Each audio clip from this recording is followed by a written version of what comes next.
안녕하세요 여러분. 오늘은 9번째 온라인 수업입니다. 지난 시간에 다뤘던 내용 중 핵심을 꼽아보자면 수당을 거치며 완성된 율령체제와 초원지대의 유목민족을 묶어두려 했던 기미체제가 있습니다. 이를 통해 대내적, 대외적 안정을 이룬 당나라는 당시 서아시아 지역에서 위세를 떨친 이슬람 제국과 함께 세계적인 강국으로 성장하였죠. 하지만 세월 앞에 장사 없듯 당나라 안팎에서 당을 지탱하던 체제가 흔들리기 시작하는데요. 화면에 등장한 절도사 안녹산이 그 상황을 대표하는 인물입니다. 안녹산이란 인물이 절도사라는 관직을 가지고 있었다는 점도 상당히 중요한데요. 그럼 이제 절도사와 안녹산이라는 힌트를 갖고 당의 후반전 이야기를 구체적으로 살펴보도록 하겠습니다. 당 현종은 당나라의 제6대 황제였습니다. 그가 황제의 자리에 오르기 전 측천무후와 위황후 등 여성들이 당나라에서 권력을 잡고 있었는데요. 특히 측천무후는 중국 역사상 유일한 여성 황제로 긍정적으로든 부정적으로든 유명한 인물입니다. 그녀와 관련된 다양한 평가는 학습지 15쪽 참고자료와 16쪽 생각하기에 정리되어 있으니 꼭 한번 읽어보도록 합시다. 그럼 다시 오늘의 주인공인 현종으로 돌아와 보면 현종은 측천무후로부터 이어져 오던 여성의 정치 개입을 50여 년 만에 종식시키고 당나라의 기존 정치 질서를 회복한 인물이었습니다. 현종의 치세는 다시 말해 현종이 다스린 시기는 크게 둘로 구분되는데요. 그 첫 시기로 개원을 연호로 쓴 전반기에는 당 태종에 버금가는 선정을 펼쳐 개원의 치라는 찬사를 받았습니다. 하지만 현종의 치세는 당의 성장이 최고점을 찍은 순간이자 그 최고점에서 미끄럼을 타듯 미끄러져 내려가는 시기였습니다. 천보라는 연호를 사용한 현종의 후반기에는 황제인 현종이 정치를 등한시하고 도교에 빠져 막대한 국고를 소비하였고 자신의 며느리였던 양귀비를 궁궐에 끌어들여 방탕한 생활에 빠져버렸습니다. 황제가 이렇게 정치에 무관심하고 활락에 빠져들자 주변에는 황제와 양귀비에게 아첨하는 무리들이 몰려들었고 오늘의 또 다른 주인공인 안녹산도 그중 하나였습니다. 현종의 치세가 당의 전성기이자 성장의 한계에 부딪힌 시기라고 했죠. 이는 현종이 치세의 후반기에 방탕한 세월을 보낸 탓도 있지만 사실 그보다는 당시 대내외적 변화로 인해 당의 발전을 뒷받침하던 구조가 무너지기 시작한 것이 결정적이었습니다. 우선은 대외 정책의 문제를 살펴보겠습니다. 당은 기미 정책과 부병제를 통해 주변 세력을 제압했는데요. 시간이 흐를수록 변경을 방어하는 것이 어려워졌습니다. 변방의 유목민족이 세력을 키우면서 당나라에 반기를 들기 시작했고 이로 인해 기미 정책은 사실상 제 기능을 하지 못하게 되었습니다. 또한 농민에게 병역의 의무를 부과했던 부병제 또한 점차 유명무실해집니다. 부병제가 운영되는 과정에서 그 부담이 특정 지역에 몰려있던 데다가 농민들은 변방을 지키기 위해 자신의 고향을 떠나는 것 자체가 상당히 부담이다 보니 어떻게든 이를 기피하려고 하였죠. 그러다 보니 변방에서 군사적 충돌이 발생했을 때 이를 막을 병력을 확보하는 것마저 점점 어려워지게 됩니다. 결국 당은 변방의 도독을 감독하기 위해 설치한 도호부를 폐지하기에 이릅니다. 변방 세력의 우두머리를 도독으로 임명하여 이들을 친당 세력으로 포섭하려는 기미 정책을 사실상 폐기한 것이죠. 더불어 변방 세력의 침략에 대비하고자 대규모 군단을 이 지역에 주둔시키는데 이 대군단을 이끄는 새로운 관직으로 절도사를 세웠습니다. 절도사가 이끄는 대군단의 주둔지는 예전 도호부가 설치된 지역보다 훨씬 당나라 영토 안쪽으로 들어와 있었는데 이는 그만큼 당의 힘이 약해졌음을 보여주는 것이겠죠. 절도사의 기본적인 역할은 변방의 대군단을 관할하여 유목 세력의 침략에 맞서는 것이었습니다. 자, 그런데 여기서 의문이 하나 들어야 합니다. 조금 전에 농민을 동원하여 운영되던 부병제가 무너지면서 병력 확보가 어려웠다고 했는데 어떻게 대군단을 편성할 수 있었던 것일까요? 바로 병력을 확보하는 방법을 바꾼 것입니다. 절도사가 봉급을 받는 용병을 모집하고 훈련시켜 직접 통솔할 수 있게 한 것이죠. 이를 통해 당장 시급한 과제였던 변방의 문제는 어느 정도 해결할 수 있었습니다. 그러나 군사력을 장악한 절도사 세력이 점점 강해지면서 또 다른 문제가 발생하였죠. 특히 절도사는 직접 용병을 모집하고 훈련시켜야 했기에 막대한 비용과 권한을 필요로 했는데 이들의 요구에 따라 절도사가 해당 지역의 재정과 행정을 담당하는 지방관인 관찰사를 겸직하도록 한 것입니다. 이로 인해 절도사의 위세는 더욱 커졌고 그로 인해 황제권이 약화되는 결과를 가져왔습니다. 이와 더불어 대내적으로도 당의 발전을 지탱하던 율령체제가 무너져갔습니다. 북이 효문제 때 처음 시행된 균전제는 북조 왕조의 재정 확보와 군사력 강화에 큰 도움이 되었고 이를 토대로 율령체제가 완성됩니다. 율령체제의 핵심을 다시 정리해보면 균전을 지급받은 성인 남자에게 국가가 조, 용, 조의 명목으로 세금을 내게 하고 병역의 의무를 수행하도록 한 것으로 결국 균전제의 충실한 운영이 율령체제의 기반이었습니다. 그런데 오랜 기간 평화와 번영이 이어지면서 인구가 날로 증가하였고 이로 인해 늘어난 농민에게 지급할 토지는 점점 부족해지는 문제가 발생한 것입니다. 그 결과 균전의 지급은 사실상 중단됩니다. 하지만 이런 상황에서도 균전제라는 제도 자체는 폐지되지 않았고 문서상으론 여전히 남아 있었습니다. 따라서 균전 지급의 반대급부로 농민들에게 부과된 조용조나 부병의 의무 또한 그대로였죠. 결국 이로 인해 수많은 농민들이 몰락하고 자신의 고향을 떠나 떠돌아다니는 일이 벌어집니다. 더불어 일반 농민들을 군대로 동원하는 부병제의 부실 또한 더욱 심각해졌습니다. 대내외적으로 동요하던 당나라의 체제를 완전히 무너뜨린 것이 바로 안사의 난입니다. 안사의 난은 절도사였던 안녹산과 그의 부하였던 사사명이 일으킨 반란으로 이 난을 계기로 당은 큰 혼란에 빠졌고 이 혼란을 진정시키는 과정에서 기존의 율령체제가 마침내 무너졌습니다. 안녹산은 이랑계 소그드인인 아버지와 돌궐계 어머니 사이에서 태어난 인물로 평로, 범양, 하동 등 세 지역의 절도사를 겸하며 당시 당 왕조가 보유했던 병력의 40%를 지휘하였습니다. 그만큼 황제였던 현종의 총애를 받았던 인물인데요. 양귀비의 친척인 양국춘과의 사이가 틀어지면서 반란을 일으켰던 것입니다. 안녹산이 난을 일으키고 수도인 장안을 차지하자 현종은 이를 피해 수천 지역으로 피난을 떠났고 이 과정에서 양귀비는 호위병사에게 살해당했습니다. 이후 안녹산 세력은 내분에 빠져 세력이 약해졌고 당 조정이 유목 세력인 위그르족을 끌어들여 병력을 증가하였습니다. 또한 반란 세력 내부 인물들에게 절도사자를 내주면서 회유한 결과 안사의 난은 시작한 지 8년 만에 진압됩니다.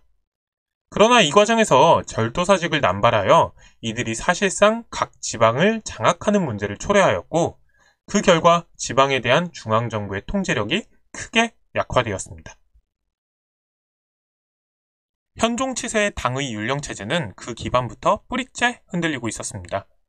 안사의 난은 그런 체제의 동요에 마침표를 찍은 사건이었죠. 그런데 기억할 것은 이후로도 당 왕조가 150여 년 동안 이어진다는 점입니다. 이는 당시 사회 변화에 당 조정이 적응하면서 새로운 제도를 시행한 결과였는데요. 이를 구체적으로 살펴보겠습니다. 우선 균전제가 제대로 운영되지 않으면서 토지의 사유화가 촉진됩니다. 균전제는 개별 농민에게 동일한 토지를 지급하도록 규정했기 때문에 토지 소유는 균등을 원칙으로 했는데요. 현실에서는 점차 토지 지급이 규정으로만 존재하게 되어 토지를 잃고 몰락하는 농민이 등장하는 등 빈부의 격차가 심해졌습니다. 결국 몰락한 농민들은 토지가 많은 이웃의 땅을 빌려 농사를 짓는 소작농으로 전락하게 되었죠. 당 조정에서도 결국 이러한 사회 변화를 인정하게 되는데요. 기존의 균전제를 포기하고 토지 소유의 사유화와 불균형을 인정한 것이죠. 이를 장원제라 합니다. 이렇게 율령체제의 기반이었던 균전제가 무너지니 균전을 지급받은 개별 농민의 의무, 부병제와 조용조 또한 유지될 수 없었습니다. 우선 병농일치의 부병제는 임금을 주고 직업군인, 즉 용병을 고용하는 모병제로 변화하게 됩니다. 이는 이미 안사의 난 이전에 진행되었던 변화인데 안사의 난은 이런 변화에 쐐기를 박은 것이죠. 조용조 또한 큰 변화를 겪습니다. 조용조는 균전을 지급받은 대가로 부과된 세금이었기에 실제 재산의 보유 정도와는 상관없이 균전을 지급받은 농민에게 균등하게 부과되는 것이 원칙이었습니다. 따라서 균전제가 동요하고 장원제로 변화하는 상황에서 조용조의 운영은 불가능하게 되었죠.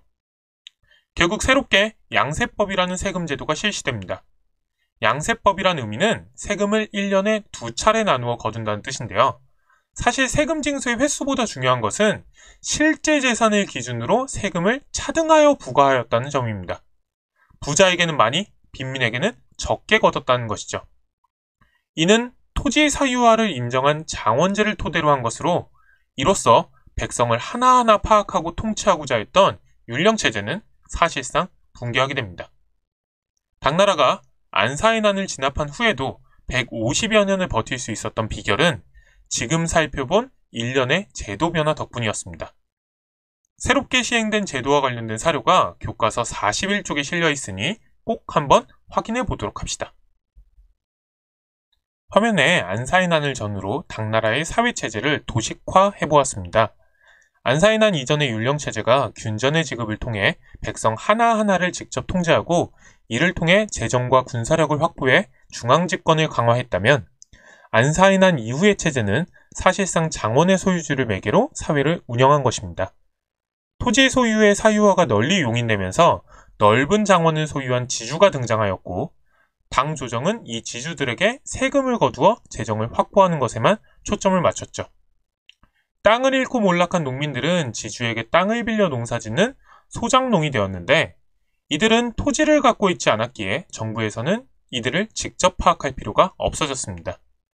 결국 이 소작농들은 자신이 토지를 빌린 장원의 소유주, 즉 지주 세력의 통제를 받게 된 것이죠. 이로써 지방에서는 많은 토지를 바탕으로 성장한 지주 세력들이 힘을 키웠고, 이들이 훗날 새로운 지배 세력으로 떠오르게 됩니다.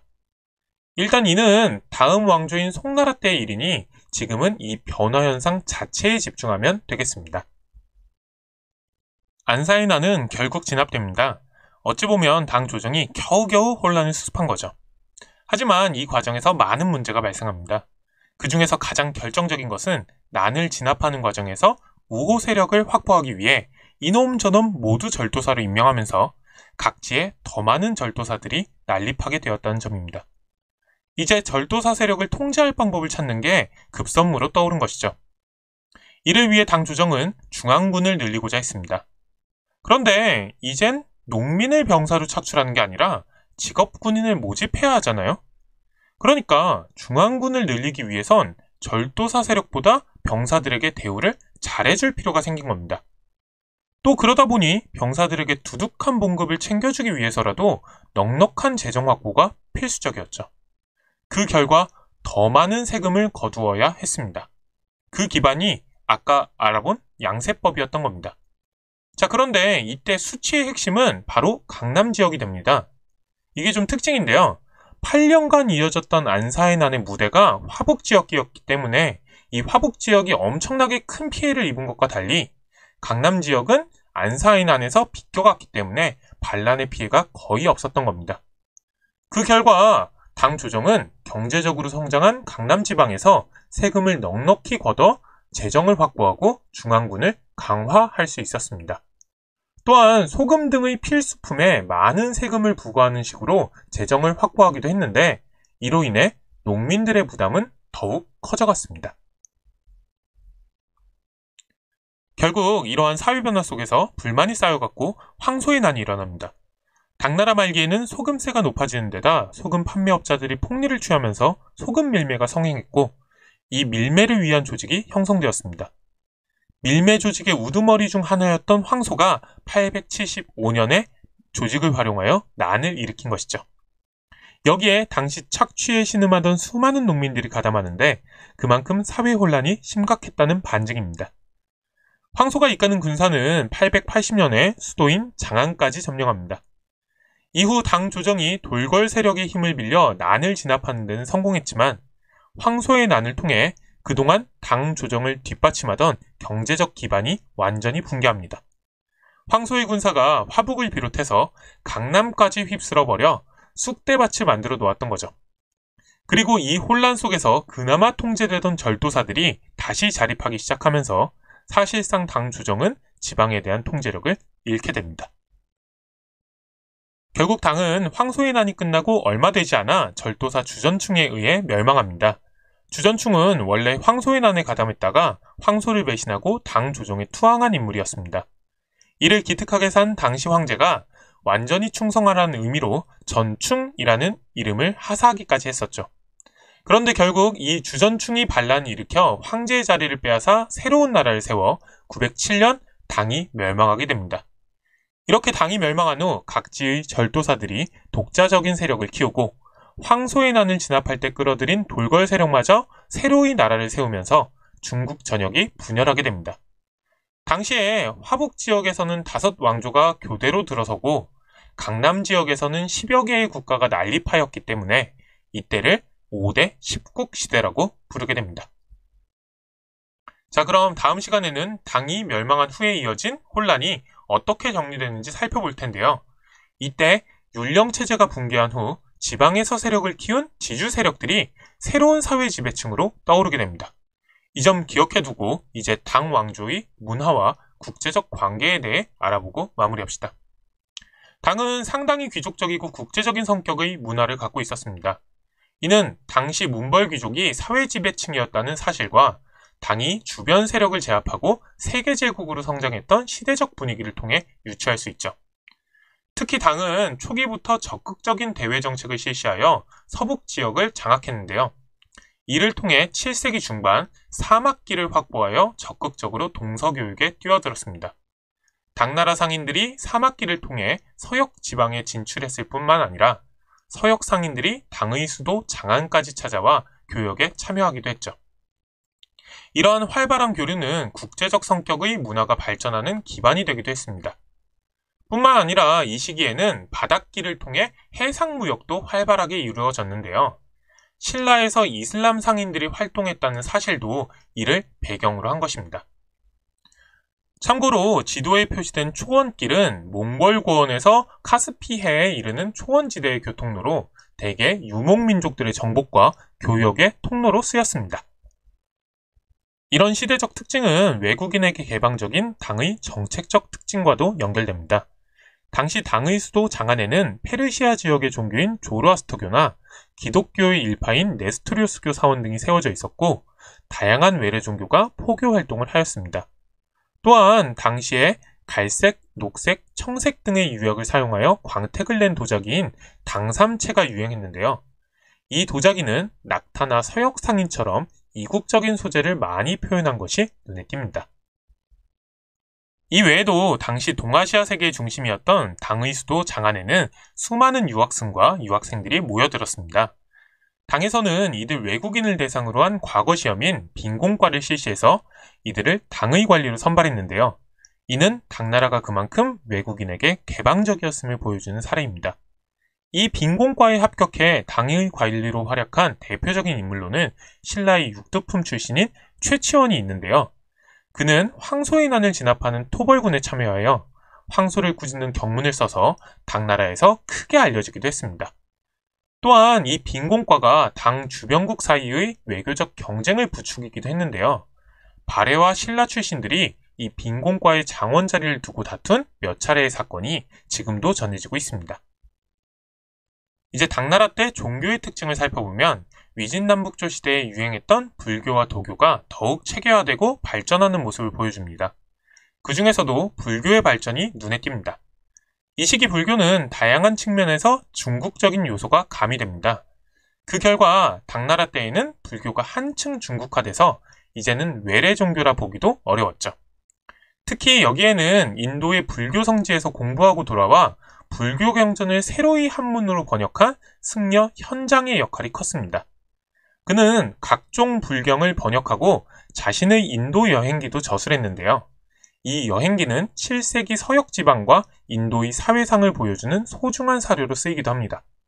또한 현장의 이 여행기는 삼장법사, 손오공, 저팔계, 사오정이 등장하는 소설 서유기의 소재가 돼서 오늘날에도 많은 미디어 믹스가 이루어지고 있죠. 문벌귀족은 당나라에서도 여전히 사회지배층의 자리를 차지하였고 이에 문학에서는 귀족의 취향에 맞는 시가 발달합니다. 이 시기를 대표하는 시인은 이백가, 두보가 있는데요. 서로 시를 쓰는 스타일은 사뭇 달랐지만 각각 시를 짓는 데 있어서 신선과 성인의 경지에 이르렀다는 찬사를 받습니다. 다음으로 이 시기의 유학은 오경정의가 편찬돼서 한나라 이후 발전한 훈고학이 집대성되는 성과를 거둡니다. 이 오경정이란 5 주요 경전의 옳은 의미라는 뜻으로 당 태종의 칙명에 따라 편찬된 것입니다. 여러 학자들이 황제의 명에 따라 주요 유학경전에 대한 해석을 하나로 정리하고 이를 국가 차원에서 공인한 것입니다.